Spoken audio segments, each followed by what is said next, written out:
you very much. Thank you very much, Richard. Thank you all for having me and for staying until 5 o'clock to hear about the light topic of video compression. So, you've been here before. Okay. I'll try to make it as informative and useful as possible, and hopefully I'll have a little bit of time to take some of the questions. I'll skip the kind of branded page. A little bit about us. I mean, we are a smallish company, about 60 people here in London. We have a team now in India as well, focused on video compression. We own our own IP, but we developed kind of software and SDK, so software stack solution for a number of different applications, including video delivery.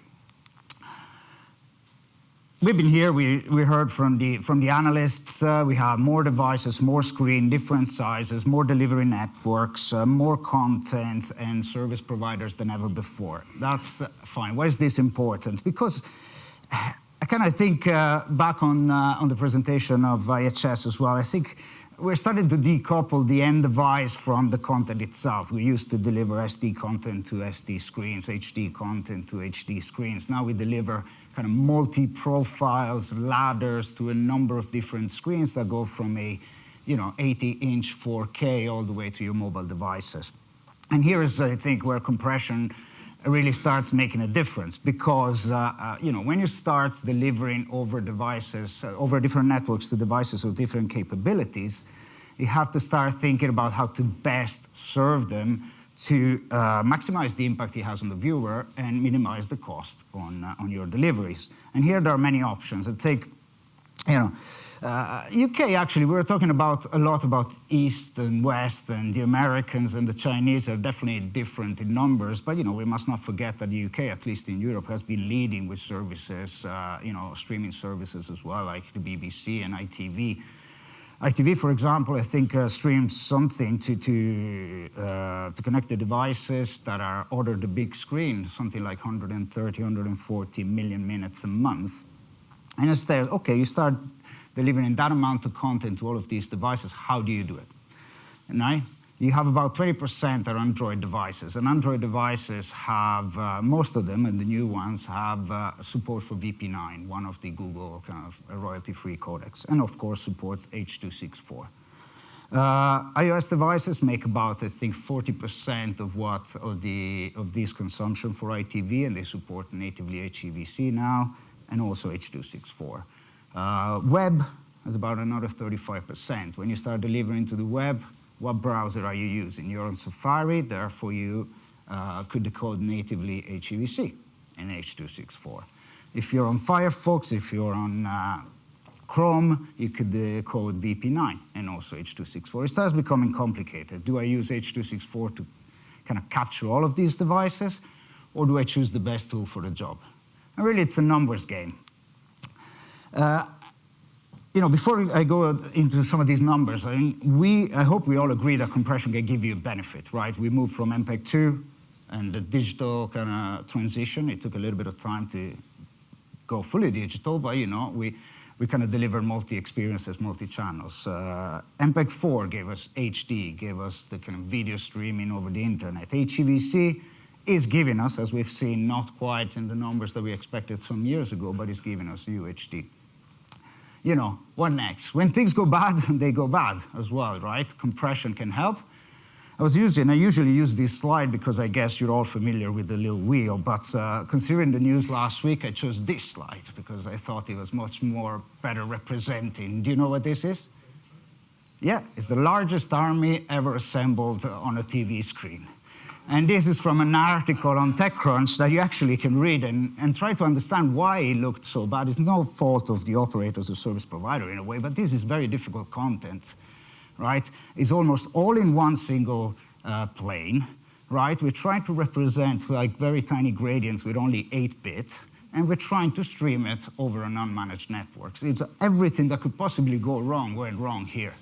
And, compression could help, but there's a lot of dependencies. And I'll give you another example here. And I won't give you numbers, I won't talk percentages, I won't talk operating points. It's a war of dimensions. It depends on content, it depends on operating points, it depends on codecs, it depends on settings, it depends on the metrics you use. It's, I mean, it's my day job, this is what we talk about all day, but it's a little bit too much perhaps for a 10-minute session. But compression can make a difference. This is, this is 1.3 megabits for an HD stream, comparing our technology, which is called Perseus, to H.264 by QSV, which is an Intel implementation of H.264. Without going too much into the details, content varies on a frame by frame. It gets more complex, easier, more complex, easier. So it depends also which part of the picture you analyze. But I think the name of the game is avoiding those collapses, is avoiding those moments like we saw in the Game of Thrones or we see in here during a match when things get complex. Just to show you numbers that are not just mine, Netflix kind of has spent a lot of time and publicized both their own metrics, their methodology, and the results that they can get. But by targeting devices and targeting content, I'm sure, I don't know if you're familiar with terms like context-aware and content-aware, by making sure that compression works for a specific type of device, for a specific type of content, they can get savings down to 50, 60% of what they would normally get with just a codec like H.264 out of the box. So back to the examples of ITV, if you stream 5, 10 petabytes a month, does it make sense to start being targeted? I don't know. When you're the size of Netflix, for sure, and they invested a lot of time and a lot of money into optimizing their compression. So what options are there out there, right? We had MPEG-2, a motion picture expert group gave us a number of different standards. We kind of clung on to, especially with MPEG-2 and MPEG-4, HEVC less successful from that perspective. But, the options are becoming more and more and more. So we're still broadcasting using MPEG-2, same standard that was standardized 30 years ago, and we started using 20 years ago. H.264, HEVC, as we use some of those, most, I think, of those UHD services that we had on the slide before from AHS are delivered using HEVC. But, new standards are coming, and there are options from the Alliance of Open Media, for example, AV1, or Google itself, VP9, that are royalty-free. And there is an option by Vinova, which is Perseus, that I want to spend 2 minutes to tell you a little bit more about, using a video and giving you a break from my accent. We're all watching a lot of video these days. In fact, we can't get enough of it. Unfortunately, our bandwidth never seems to quite live up to the bold claims. And when the quality falls apart, we get a little angry. If you're the folks delivering that video service, that's not good for business at all. So, what can be done?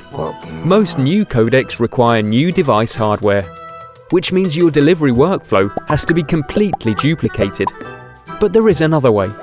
Perseus Plus. Watch out, here comes the technical bit. Perseus Plus uses a unique, low-complexity, hierarchical approach to video compression that effectively adds the details needed to reconstruct a higher resolution on top of any existing base codec, like AVC H.264, HEVC, VP9 or AV1.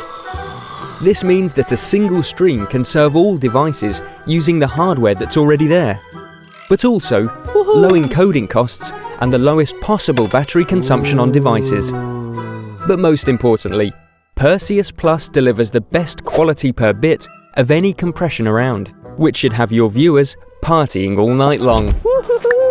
You can do all sorts of funky new stuff like UHD, HDR and VR. What's more, it's completely future-proof, because when more exciting new devices come along supporting codecs like HEVC, VP9 and AV1, Perseus Plus can be used to enhance those codecs too.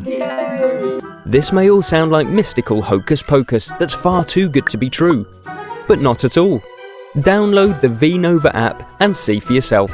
or visit www.v-nova.com/try Perseus to find out more about our products and to see the various ways you can test or deploy Perseus for your content today.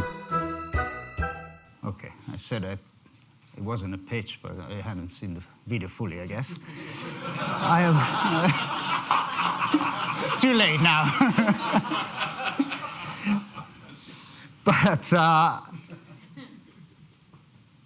how can I say? This is what I know, this is what I do. But partly I wanted to introduce Perseus because, again, it's another option you have in your tool set, right? And it's you know, we're here at the DTG, I think, you know, from a regulatory perspective, kind of like we suggest and mandate different codecs for different applications. And I think the variety is so large in of applications that we need to think a little bit more agile of what tools we use for what job.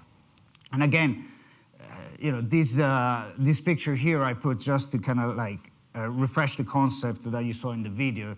Our approach kind of like uses an existing codec plus data on top to kind of like improve its or carry higher resolution, higher quality, more details.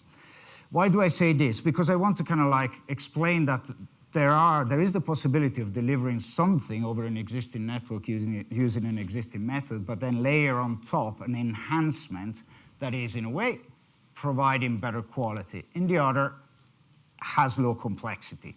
I say this because you may have seen an acronym, one of the many I've used in these 10 minutes, that says LCEVC, which is Low Complexity Enhancement Video Coding here.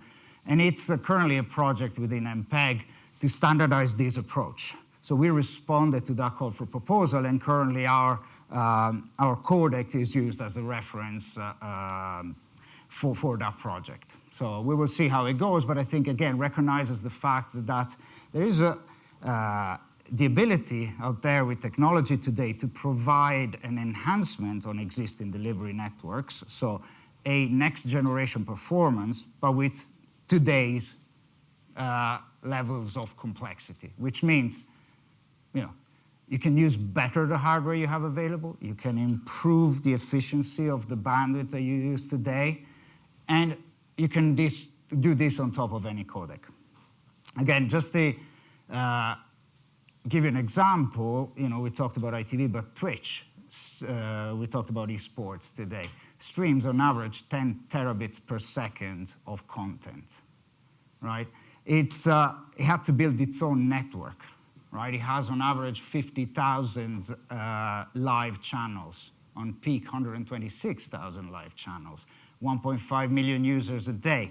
That is a lot of data, and this is why they look at optimizing every single delivery. This is why they've invested in VP9 for browsers, but they still use in H.264 for a lot of the streamers, and they use in HEVC for some of their content.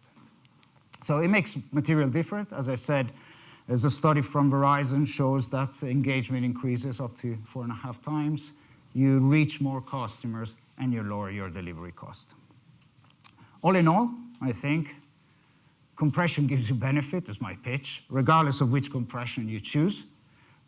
What I would suggest and ask you is, like, you know, just look at the options out there and choose the best tool for your job, whether it's streaming, whether it's broadcasting, depending on the kind of volumes and the devices you serve. We're happy to talk to you, of course, as V-Nova, and I would like to thank you for having listened to me for 15 minutes.